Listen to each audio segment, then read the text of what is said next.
ఎవరైతే కూలోళ్ళు వస్తారో ఒక 10 మంది 20 మంది కూలి వాళ్ళని ఒక మేస్త్రి తీసుకొస్తాడు. సేలం నుంచి ట్రైన్ ఎక్కించుకొని బస్సు ద్వారా ఏదో వాళ్ళ ట్రాన్స్పోర్ట్ ద్వారా శేషాచలంలో ఎంట్రీ చేయిస్తారు. ఎంట్రీ అయిన తర్వాత వాళ్ళ యొక్క శక్తిని బట్టి 30 కేజీలు 20 కేజీలు 30 కేజీలు ఒక్కొక్క దొంగని వాళ్ళు ఒక 10 రోజుల లోపల తిరిగి వారం రోజులు తిరిగి దాన్ని తీసుకొని బయటకు వచ్చేసి డెలివరీ మేస్త్రికి ఇచ్చేస్తారు. మేస్త్రి దగ్గరలో ఉన్న ఒక ఇంటర్స్టేట్ స్మగ్లర్ ఉంటాడు, వాళ్ళకి అప్పచెప్పేసి వాళ్ళకి ఇచ్చేస్తారు. కూలీ అతనికి సుమారుగా కేజీకి 600 నుంచి 800 వరకు దొరుకుతుంది సార్. వాళ్ళకి 600 to 800. అంటే కటింగ్ చేసినోడికి 600 రూపాయలు అంతే.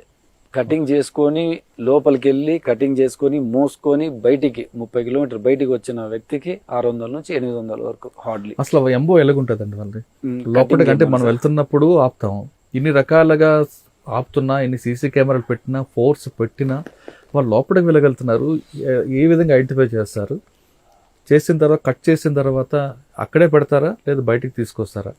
ఒకటి సార్, వాళ్ళ గురించి పూర్తిగా మనం చదివినామంటే, నేను ఒకసారి ఒక ఫారెస్ట్కి దగ్గరలో ఈ విధంగానే మూవ్మెంట్ కొద్దిగా నైట్ టైమ్స్ తిరుగుతూ